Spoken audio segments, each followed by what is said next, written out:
Alors ici, l'exemple 7 du cours, je ne corrige pas la question 1, vous avez le corrigé de toute façon qui est écrit, et il n'y a pas d'énormes difficultés sur la question 1, une fois qu'on a compris comment faire le signe d'un quotient.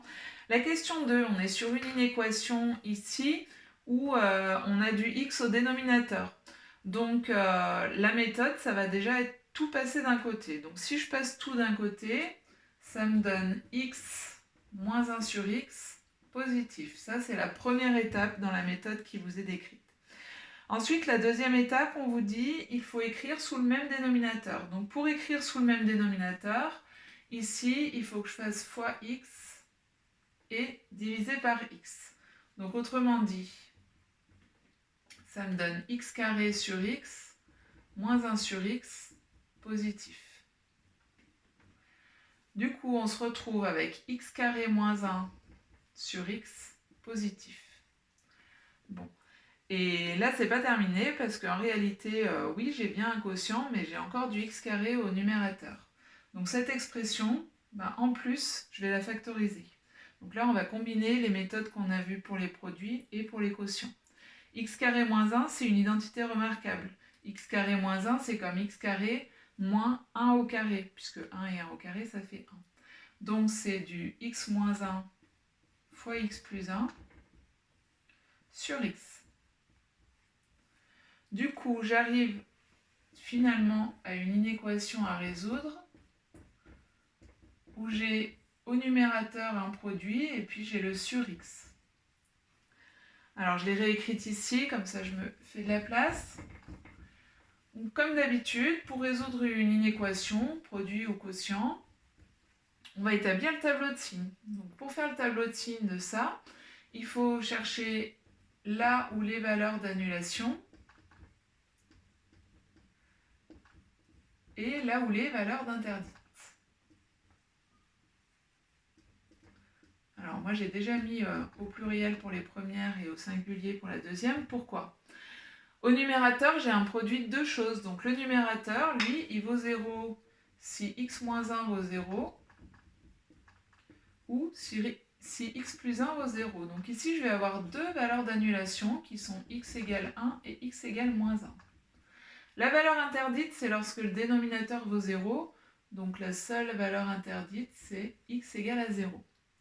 Du coup, cette fois, je vais avoir un tableau où j'ai trois valeurs à indiquer et puis 4 lignes. Enfin, j'ai la première ligne pour les x et ensuite, je vais avoir 4 lignes.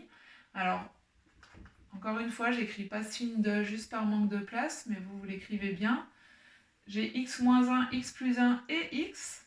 Et ensuite, je vais avoir le signe de mon quotient. Alors, il y a trois valeurs, mais en fait, ça ne va pas changer grand-chose dans notre raisonnement, hein.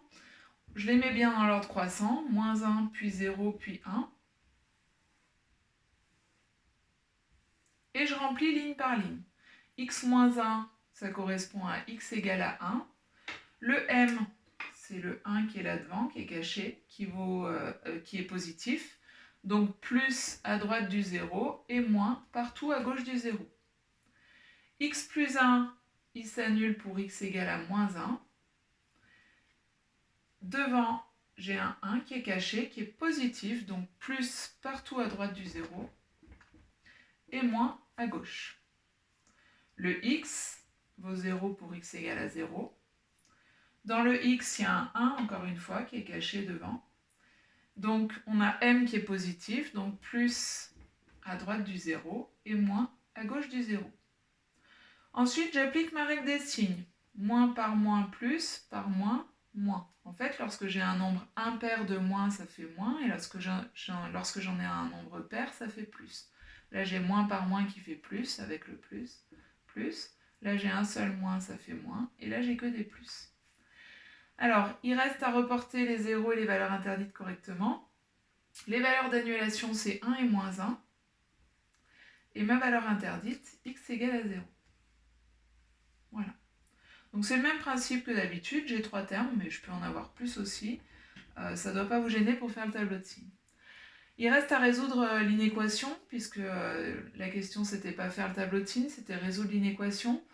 Donc l'inéquation de départ c'était celle-là, mais elle revenait à chercher quand est-ce que cette expression était positive ou nul. Donc je vais entourer dans mon tableau là où j'ai des plus et des zéros. Là. Et je vais venir lire sur l'axe des abscisses, donc c'est-à-dire sur les x, ce qui correspond. Donc ici, je prends moins 1. C'est positif jusqu'en 0. 0, c'est une valeur interdite, donc c'est forcément exclu de la solution. Ensuite, le 1, lui, je l'inclus. Et je vais jusqu'à plus l'infini.